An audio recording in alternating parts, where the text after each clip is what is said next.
लोकसभा 2024 चुनाव जैसे जैसे करीब आ रहा है, राजनीतिक घमासान तेज होते नजर आ रहा है।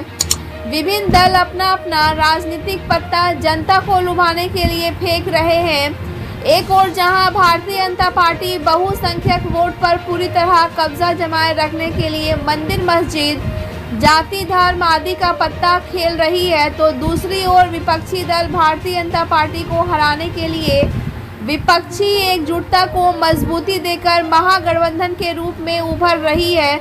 कुछ ऐसे भी दल हैं जिन्हें ना तो भारतीय जनता पार्टी द्वारा चारा दिया जा रहा है और ना ही महागठबंधन द्वारा ही पूछा जा रहा है।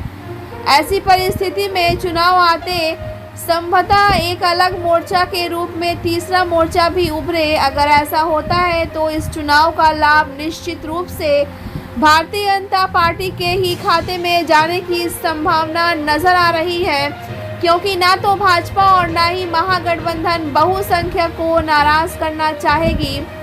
देखना यह है कि चुनाव आते आते दोनों में से किस दल के साथ तीसरे मोर्चे की बातचीत बन पाती है।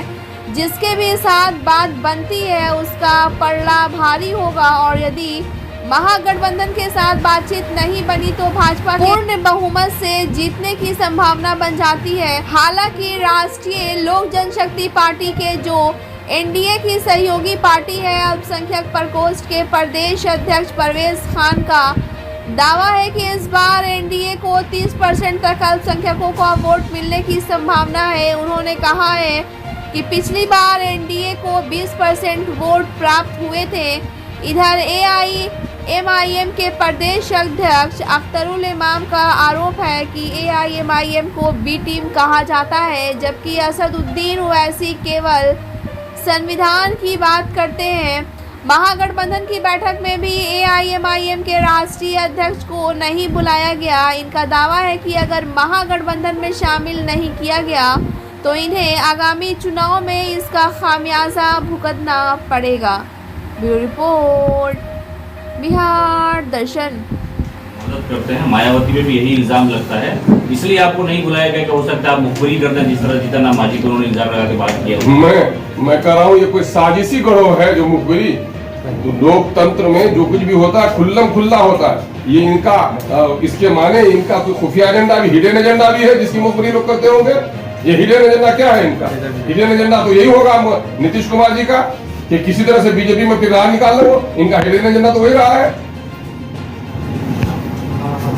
बीएसपी से कोई बात चल रही है आप लोगों की गठबंधन को लेकर के? देखिए, सवाल ये पैदा होता है कि आदमी को जब जगह नहीं मिलती अपनी जगह तलाश करनी पड़ती है, और हम किसी के मोहताज नहीं हैं। अकेले चलने की आदत हमको है भी, और अगर कोई रास्ते में विचारधारा से मिलता हुआ मुसाफिर मिलेगा तो उसके साथ चलने में भी हमको कोई दिक्कत नहीं है। और हमारे नेता इस मामले में प्रयास करते हैं, और पहले भी हम लोगों ने किया भी है, गठबंधन किया भी है ना। और अभी वो गठबंधन पूरे तौर पर टूटा भी नहीं है, हमारे साथ है कुछ समय टूटे हुए।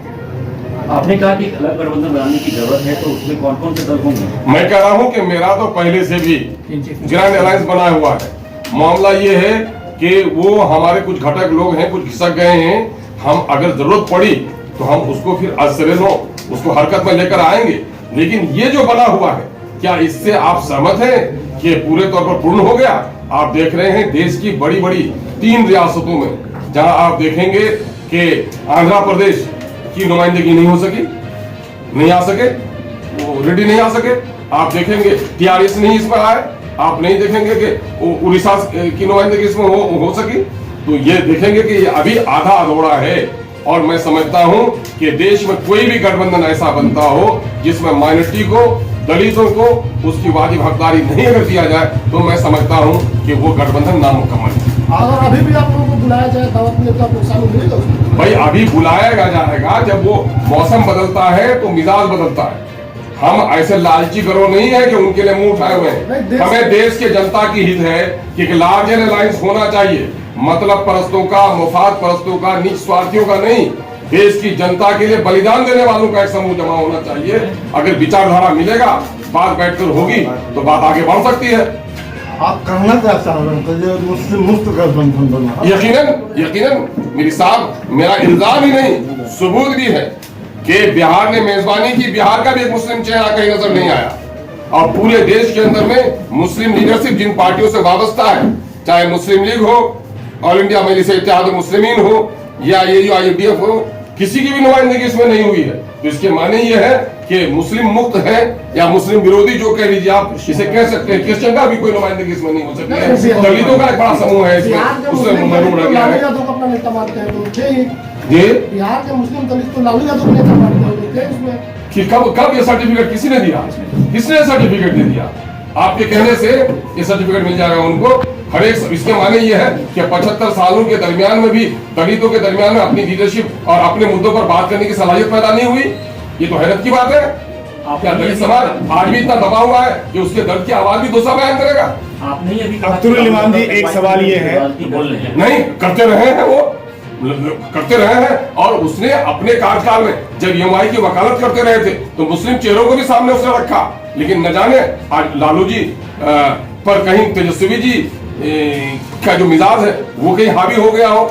ये आश्चर्य की बात है। मैंने तो अपने सियासी गुरु के बारे में कहा, यह आश्चर्य की बात है। पहला मौका है कि लालू जी की उपस्थिति में माइनॉरिटी को इस तरह नजरअंदाज कर दिया गया, ये खेदजनक है। क्या अगला जो आप लोग विपक्षी एकता की जो रूपरेखा बना रहे हैं वो धर्म के आधार पर बनाना चाहते हैं? नहीं, बिल्कुल नहीं, धर्म के आधार पर नहीं, धर्म के आधार पर नहीं। मैं कह रहा हूं माइनॉरिटी को एक मौका दिया गया है देश के अंदर में, कमजोर तबके की नुमाइंदगी हो, इनके लिए रिजर्वेशन लाया गया है, SC ST के रिजर्वेशन लाया गया है। चूंकि जो समूह कमजोर है उसके लिए रिजर्वेशन का मौका है संविधान में और उनको नजरअंदाज कर दिया गया है। और सारे आंकड़े बता रहे हैं कि जिसकी लीडरशिप सामने में नहीं आई है, जिन लोगों की सत्ते में साझेदारी नहीं रही है, वो समूह कमजोर हुआ है। इसलिए ऐसे समूह की नुमाइंदगी होना जरूरी है। मैं इस अंदाज से बात कर रहा हूँ, ये देश बनेगा तो सबके विकास से देश का विकास होगा। खास वर्गों को अगर आप छोड़ देंगे, अगर दुल्हन बहुत ही खूबसूरत हो, टांग उसकी टूटी हुई हो, तो दुल्हन खूबसूरत नहीं कहलाए। प्रधानमंत्री नरेंद्र मोदी ने न्यूयॉर्क में एक मीडिया कर्मी के द्वारा पूछे गए सवाल के जवाब में कहा कि भारत में जाति और धर्म के नाम पर भेदभाव नहीं होता। ये तो झूठ का पुलिंदा है। उनकी पार्टी इस पर फसल करती है, बल्कि यही उनका मूल मंत्र भी है कि तोड़ो और राज करो, धार्मिक उन्माद फैलाओ। और ये है बाहर में जाने के लिए जो अंतर्राष्ट्रीय पैमाना है उसमें अपनी जीत मिटाने के लिए उसने गलत बयानी का सहारा लिया है। उन्हें सच्चाई ये है कि भारतीय जनता पार्टी ने जब से जन्म लिया है धार्मिक उन्माद और जाति उन्माद ही उनका सेवा रहा है। तेजस्वी यादव ये है कि उनके भरोसे मैं मुख्यमंत्री बन जाऊं। अब देखिए क्या हो जाता है, 24 के बाद मुख्यमंत्री कौन रहते हैं, जदयू रहती है कि राजद रहती है, दोनों में से एक पार्टी जो रहना हो रहेगी। हम लोग जहाँ हैं वहाँ है। और मुसलमान भी यूपी में तो 30% मुस्लिम BJP को वोट देते हैं, यहाँ भी वही ट्रेंड आएगा। हम लोग कोशिश कर रहे हैं कि उनके मोह माया और उनका जो भ्रम जाल है, जो इनको ठग और जिस तरह भ्रमित किए हुए हैं लालू यादव और क्या तेजस्वी यादव, देखते हैं। आपको उम्मीद है 20% लोग वोट देंगे? आपको उम्मीद है 20% लोग वोट देंगे? एकदम देंगे। चलिए हवा चला, ठीक है, लोग धन्यवाद। समझ गए। चलिए धन्यवाद।